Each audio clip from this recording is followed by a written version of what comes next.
تخيل معايا هذا الموقف، شي واحد بغى يهينك قدام الناس كلمات قاصحه، شوفات مستفزه، كلشي كيشوف فيك، كلشي كيتسنى رد الفعل ديالك. في ديك اللحظه قلبك كيدق بالزربه وكيطلع معاك داك الصهد وعقلك كيقول جاوبوا. ولكن السؤال الحقيقي، واش داك الغضب هو اللي كيقيدك ولا انت اللي كتحكم فيه؟ اللي في شكل في هذا الشيء بلي اغلب الناس كيسحب لهم بلي التحكم في الغضب يعني كبت المشاعر، ولكن الحقيقه مختلفه 100%. التحكم الحقيقي في الغضب هو ذكاء عاطفي، والواعر في هذا الشيء بلي احسن نموذج لهذا الذكاء العاطفي ما كانش عالم النفس، ولكن كان النبي صلى الله عليه وسلم. قبل 1400 عام كان كيتعامل مع الاهانات، العدوان والضغط النفسي بطريقه هربانه، لدرجه ان العلماء تاع النفس اليوم كيدرسوا نفس المبادئ تاعو. في هذا الفيديو غنكتشفوا 3 الاسرار قويه كان النبي صلى الله عليه وسلم كيستخدمها باش يفكك الغضب في ثواني. الاسرار ماشي غير نظريات، ولكن ادوات عمليه يمكن لك اليوم تخدم بهم فاش كيجرحك شي واحد ولا كيضغط عليك ولا كيستفزك.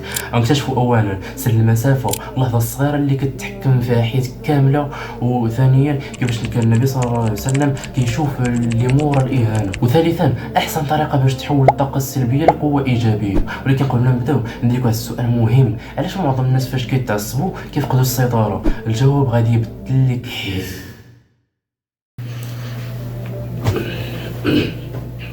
فاش كيتعصب الانسان واحد المنطقه سميتها اللوزه الدماغيه الاميغدالا كتفسر الموقف بحال شي حاجه خطيره، وكتطلق داك الانذار الداخلي وجسمك كيدخل في واحد الحاله تاع قتل او هرب، فايت اور فلايت.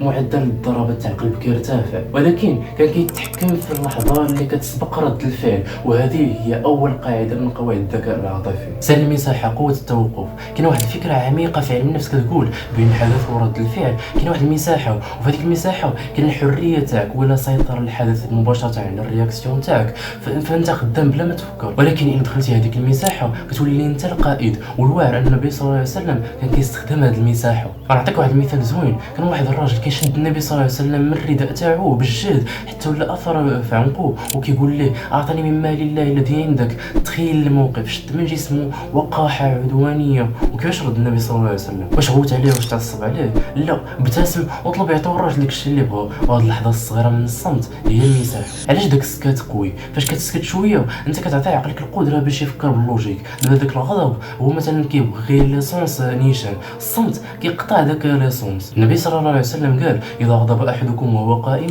فليجلس ولو لم يذهب الغضب فليضطجع. علاش نبدلوا الوضعيه تاع الجسم؟ علم النفس كيقول بلي تغيير الحاله الجسديه كيغير الحاله العاطفيه، وكتسمى بستيت تشينج، تغيير الحاله. الجسم والعقل مرتبطين، فغالب الجلوس والتغيير تاع المكان يمكن يقطع ديك الموجه تاع الغضب. النبي صلى الله عليه وسلم قال اذا غضب احدكم فليتوضا. الماء البادره كينقص من التوتر العصبي علميا، والماء كيهدأ الجهاز العصبي. ما يعني ان هذه النصيحه ماشي غير روحانيه ولكن نفسيه. السر الاول، ما تحاولش تقتل داك الغضب، صنع مسافه بينه وبين رد الفعل تاعك. ولكن كاين سر اعمق، حيت بعض المرات حتى بعد ما كتحبس مازال الشخص اللي قدامك كيستفزك. ايوا كيفاش كان النبي صلى الله عليه وسلم كيتعامل مع هذا التعاطف بدل انا.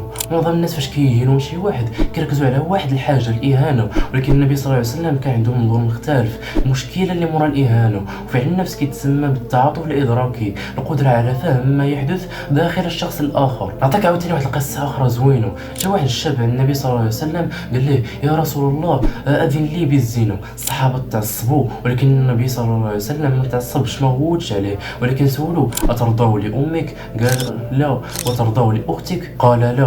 وترضاه لابنتك؟ قال لا. ثم وضع النبي صلى الله عليه وسلم يده على صدره ودعا له. اشنو وقع تما؟ بلاص ما جمعت الشاب فهم الدافع تاع السؤال تاعو ووجه التفكير تاعو. والتقنيه النفسيه كتسمى كوغنيتيف بيهيفيرال ثيرابي، العلاج المعرفي السلوكي. المشكله ماشي في الحدث ولكن في الطريقه باش كتفسروا. النبي صلى الله عليه وسلم كان كيعالج التفسير. اعطيكم واحد المثال زوين. داك الاعرابي اللي البارح جاكم في الجامع، الصحابه نوضوا يحبسوه، ولكن النبي صلى الله عليه وسلم قال خليوه. بعد ما قضى تاعو في الزربيه تاع الجامع شرح ليه بشويه. علاش؟ حيت فهم بلي هذاك الراجل جاهل وماشي عدائي. وهنا واحد الدرس مهم، بعض المرات الناس ما كيهاجموش حيت انت مزيانش، ولكن حيت هما عيانين جاهلين ولا مجروحين. فاش كتلاحظ هذا الشيء الغضب كيبدا يذوب. ولكن كاين واحد المستوى كبر من الذكاء العاطفي، ماشي غير تفهم الشخص ولكن تحول الطاقه السلبيه لشي حاجه ايجابيه. وهذا الشيء كيدينا للسر الثالث، إعادة التأطير. إعادة التأطير كتعني تغيير زاوية رؤية الموقف، بلاص من تشوف الإهانة كاعتداء